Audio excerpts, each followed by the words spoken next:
Diet plan to prevent cancer. The World Health Organization classified processed meat as a Group 1 carcinogen.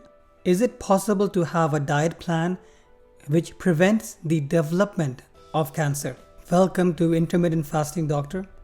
On this channel, we maintain ideal weight, prevent and reverse chronic metabolic illnesses, reduce chronic systemic inflammation, feel healthier and more energetic, and harmonize the body with the environment and our genetics.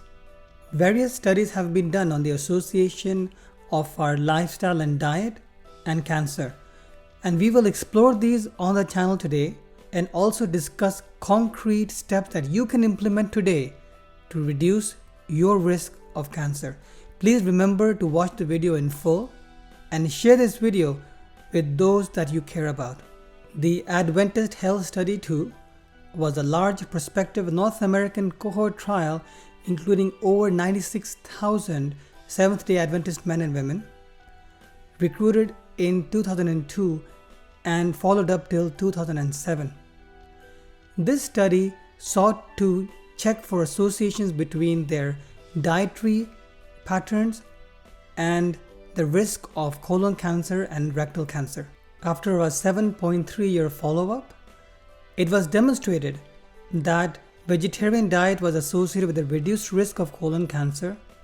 Interestingly, a pesco-vegetarian diet, which is a vegetarian diet with fish, was associated with an even greater reduction in colon cancer. As we can see from the data here, the relative risk was 0.78 for vegetarians, which would translate to a 22% reduction in risk, and the relative risk was 0.57 for pesco-vegetarians, which would translate to a 43% reduction in risk. While the first study we discussed explored the association between a vegetarian diet and colorectal cancer, this arm of the Adventist Health Study 2 explored the association of a vegetarian diet and all kinds of cancer. This included 69,000 plus participants. In this analysis as well, vegetarian diets were demonstrated to reduce risk of cancer. On this table, one can see the hazard ratio of various different types of diets to the incidence of GI cancers as well as RT, which is respiratory tract cancers. A hazard ratio below 1.0 would be a reduction in risk of cancer. Here I would like to point out that while the hazard ratio for vegetarian as well as pesco-vegetarian was quite similar, for vegetarian it is 0.76 and for pesco-vegetarian it is 0.78. This was statistically significant for vegetarian but not for pesco-vegetarian, and I would imagine that's because the numbers of pesco-vegetarians were relatively small. As you can see in the study, there were over 35,000 people who classified themselves as vegetarian and only just under 7,000 people classifying themselves as pesco-vegetarian. This is a large systematic review and meta-analysis exploring the association of Mediterranean diet and cancer, which demonstrated an inverse association, meaning that those people who followed a Mediterranean diet were less likely to get cancer, particularly colorectal cancer. As we know, a Mediterranean style diet is primarily a whole food, plant-based diet with the addition of fish, lean meats, and olive oil. This is a very interesting graph demonstrating the relationship of these various separate food groups with the incidence of cancer. If that line is touching the central line of 1, then it is not a statistically significant relationship, although this could also be related to the number of people in the study and also the duration of study. But we can definitely see trends in this graph. As you can see, on the right of the line is meat, which appears to be trending towards a greater association with cancer. And on the left of the chart, you can see alcohol, as well as fish, legumes, nuts, vegetables, whole grains, etc., associated with a reduction in risk of cancer. This is a large meta-analysis exploring the relationship between a plant-based diet and the risk of digestive system cancers over 3 million subjects, and the conclusions of this were that a plant-based diet were protective against cancers of the digestive system. This is a review of research looking for cancer prognosis, which means the survival of patients who have already been diagnosed with cancer with a plant-based diet. And the conclusion of this research review was there was a better prognosis for colorectal cancer with a higher intake of whole grains and fiber. For breast cancer survival, a higher intake of fruits, vegetables, and fiber, and also an increased intake of soy isoflavonoids was associated with better outcomes. A higher vegetable fat intake was related to improved prognosis in prostate cancer. I'd like to highlight that this was a review of patients who had cancer and looking at their dietary habits and survival from cancer. This is a review of cancer outcomes again based upon various dietary patterns, and in this review a Mediterranean style diet was shown to statistically be associated with better cancer survival in those people who had been diagnosed with cancer. So what might be happening here? What could possibly explain the reason that these types of diets appear to be associated with not just reduction in cancer incidence, but also better cancer survival once patients are diagnosed with cancer? There are likely various different mechanisms, but just to illustrate one example, this study reviewed 7 studies in which they studied sulforaphane, which is found in soy products, and also studied EGCG, which is found in green tea, and its effect on breast cancer. And the findings suggested a beneficial effect of dietary bioactive compounds such as sulforaphane and EGCG in reducing breast cancer. But is it mainly the beneficial effects of a Mediterranean style diet, or what you could call a whole food plant-based diet with the addition of fish and olive oil, etc.? Or are there some intrinsically bad things within the things which are not generally part of this kind of diet? So red meats, for example. After all, the International Agency for Research on Cancer, part of the World Health Organization, in 2015 had classified processed meat as a group 1 carcinogen, so confirmed as carcinogenic for human beings, and red meat as a group 2A carcinogen, so probably carcinogenic to human beings. In their analysis, they defined red meat, processed meat, and a detailed breakdown of their analysis can be found on this article published in Lancet Oncology. According to their detailed analysis, they concluded that each 50-gram portion of processed meat eaten daily increases the risk of colorectal cancer by 18%. So mechanistically, what could possibly be explaining this association? We will look at some scientific explanations next. This is a scientific paper which explains how a non-human sialic acid, Nu5GC, gets incorporated into human cells. Sialic acid is a carbohydrate sugar which coats proteins and is present on all human cells. Nu5GC is a sialic acid which is present in mammals. However, many millions of years ago, human beings stopped expressing Nu5GC. Instead, we express primarily Nu5AC on our cells. Ingestion of mammalian products, however, can get into your bloodstream and get incorporated into your cells through the mechanisms detailed on this scientific paper. In fact, Nu5-GC or non-human sialic acid was the cause of serum sickness.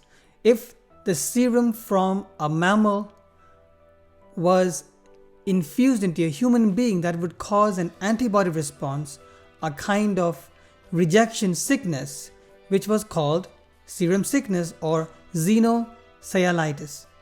This study details how, as evolution progressed and we became more distinct from our mammalian distant cousins, we stopped producing Nu5-GC and were unable to tolerate it, hence producing antibodies against Nu5-GC or non-human sialic acid. The change took place millions of years ago and has been extensively studied. Studies were done which showed that once mammalian products were consumed in the form of meat or mammalian milk, Nu5-GC could be found in various parts of the body. But it was also noted that there were particularly high concentrations in cancers and tumors. In this study, the incorporation of Nu5-GC, mammalian non-human sialic acid, was compared between normal tissues on the right side and cancer tissues on the left side, and you can see the darker and heavier concentration of that within cancer tissues. And this is a schematic postulating how a mammalian non-human sialic acid gets incorporated into our bodies, leads to a chronic inflammation which eventually leads to cancer. In fact, this appears to be implicated not just for cancer but also cardiovascular disease. This is a schematic of our understanding of mammalian non-human sialic acid Nu5-GC and how progress has been made in this field over the years. This association was tested specifically in this French Nutranet Santé study, in which they measured levels of antibodies to Nu5-GC and looked for associations between the levels and the incidence of cancer. The conclusion of this study was that they found a clear link between the levels of serum measurement of anti-Nu5-GC antibodies from red meat and dairy and cancer. In fact, this prompted them to produce a table which they called a Nu5-glycemic index, demonstrating which food products lead to the greatest rise in Nu5-GC and anti-Nu5-GC antibodies. As we can see here, these are meat products and also dairy products derived from mammals. So the diet plan I recommend to prevent cancer is primarily a whole food, plant-based diet with the addition of fish and olive oil. As we saw, in addition to a primarily vegetarian diet, pesco-vegetarian diets and Mediterranean style diets have been shown to be associated with a reduction in risk of cancer.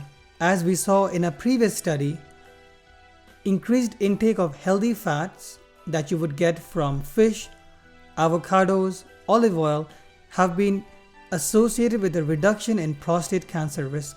Please watch my previous video for a detailed breakdown of the kind of diet that I recommend.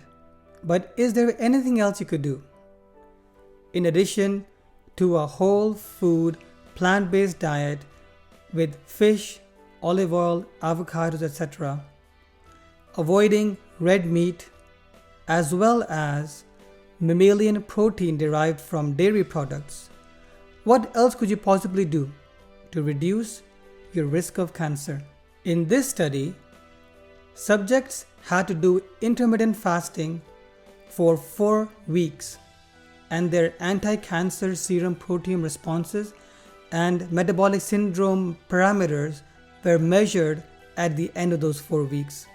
At the end of 4 weeks, they found a significant fold increase in the levels of several tumor suppressor and DNA repair gene protein products. There was also a significant reduction in metabolic parameters such as body mass index, waist circumference, and improvement in blood pressure. This is a study in which a fasting mimicking diet was studied in cancer patients. This is the profile of patients they had and the types of cancer they were suffering from. Various types of analyses were done on these patients. The conclusion of this study was that a fasting mimicking diet, which was primarily calorie restriction with low carbohydrate, low protein, for 5 days in a month had beneficial effects. Of course, since these were patients with cancer, there were potential downsides of weight loss, and this is something which has to be carefully monitored and assessed for from the very beginning. Any people interested in a fasting mimicking diet could head on to Dr. Walter Longo's website, and he has also written a book on this subject. I would also urge you to watch this video on YouTube. Alison is a cancer dietitian. Her job is to give dietary advice to patients who are diagnosed with cancer. However, unfortunately, she herself developed breast cancer, and this video details on what actions she took on herself using all the knowledge that she had through her professional career. She used a combination of fasting and a plant-based diet to get through her own cancer treatment and diagnosis. As always, I will be posting the links in the description of this video. So to summarize, my diet plan to prevent cancer is a whole food, plant-based diet with intermittent fasting. Currently, the type of fasting regime that I follow is an early time restricted feeding pattern, and I will make future videos on ETRF, which arguably has the best scientific evidence to back it up. Reduce or eliminate mammalian protein consumption. This would be by reducing meat consumption, eliminating it if possible, and also through dairy products. I actively encourage fish, as this not only showed cancer reduction associations in the studies, but also has significant heart protection benefits, which will be a topic of my next video. In select populations, the addition of poultry and eggs would bolster protein intake, and certainly since these are avians, not mammals, there is no mammalian non-human sialic acid nu5GC in poultry and eggs. Now, there would be some who would have an issue with my recommendations, and I would like to clarify that what I'm expressing to you is purely a scientific view, not ethical, not environmental, no theology. And to those who are pure vegans, perhaps they do not even like olive oil, they certainly would not stand the thought of having fish. I would like to point out that it is important to balance the pros and cons of any approach. There will be certain populations in which it is beneficial to reduce heart risk by following a more Mediterranean style diet. There would be certain populations in which it would be beneficial to increase protein intake, even if that means consumption of poultry and eggs. Please subscribe to my YouTube channel, which is available in both English as well as Hindi. I will be replying to any comments in the comment section. This is a free, personal, one-to-one experience, and so please turn on your notifications, like this video, and remember to share this video with those that you care about. My next video will be titled Diet Plan to Prevent Heart Disease. So until next time, keep healthy everyone. Follow Intermittent Fasting Doctor.